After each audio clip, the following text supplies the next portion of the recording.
ಸ್ವಸ್ಥತೆ. ಹಿಮ್ಮಡಿಯನ್ನು ಕೈಯಿಳಿಸಿ ಹಸ್ತಗಳನ್ನು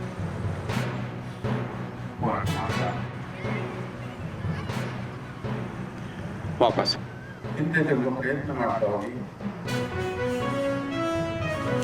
ಅನುಭವವನ್ನು ಕಲಿಬೇಕು, ತಮ್ಮ ಬದುಕಿನಲ್ಲಿ ಅಳವಡಿಸ್ಕೊಳ್ಬೇಕು. ಯಾಕೆ ಅಂತ ಹೇಳಿದ್ರೆ ಯೋಗ ಅಂತ ಹೇಳಿದ್ರೆ ಕೇವಲ ಅದು ಒಂದು ದೈಹಿಕವಾದಂಥ ಕಸರತ್ತಲ್ಲ. ಯೋಗ ಅಂತ ಹೇಳಿದ್ರೆ ಕೇವಲ ಶಾರೀರಿಕವಾದಂಥ ವ್ಯಾಯಾಮ ಅಲ್ಲ. ಯೋಗ ಅನ್ನುವಂಥದ್ದು ಪ್ರತಿಯೊಬ್ಬ ಬದುಕಿನ ಒಂದು ಜೀವನದ ಕ್ರಮ ಆಗಬೇಕು.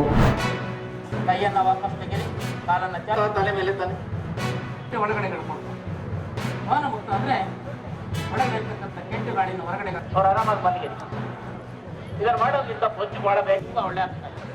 ಇದನ್ನು ಕೆಳಗಡೆ ಇಳಿಸಿ ಮತ್ತೆ ಮಕರಾಂತಕ್ಕೆ ಬಂದು ಊಟದ ಪದ್ಧತಿಗಳ ಮೇಲೆ ಪಾಶ್ಚಾತ್ಯ ಸಂಸ್ಕೃತಿಯ ಪ್ರಭಾವದಿಂದ ಇವತ್ತು ಮಕ್ಕಳು ತಿನ್ನತಕ್ಕಂಥ ಊಟ ಅದರ ಪರಿಣಾಮ ದೇಹದ ಮೇಲೆ ಅಂಗಾಂಗಗಳ ಮೇಲೆ ಆಗ್ತಾ ಇರ್ತಕ್ಕಂಥ ಪರಿಣಾಮಗಳ ಬಗ್ಗೆ ನಾವು ಯೋಚನೆ ಮಾಡಿದಾಗ ಯೋಗಾಭ್ಯಾಸದಿಂದ ಅದಕ್ಕೆ ಯಾವ ರೀತಿ ನಾವು ಒಂದು ರೀತಿ ದಂಡನೆ ಮಾಡ್ತಕ್ಕಂಥದ್ರ ಜೊತೆಗೆ ಆ ಅಂಗಾಂಗಗಳ ಮೇಲೆ ಆಗ್ತಕ್ಕಂಥ ದುಷ್ಪರಿಣಾಮಗಳಿಂದ ವಿಮುಕ್ತಿಯನ್ನು ಪಡ್ಕೊಳ್ತಕ್ಕಂಥದ್ದಕ್ಕೆ ಸಹಕಾರಿಯಾಗಿದೆ ಅಂತಕ್ಕಂಥದ್ದು ನಮಗೂ ನಿಮ್ಗೆ ಗೊತ್ತಿರ್ತಕ್ಕಂಥ ವಿಚಾರ.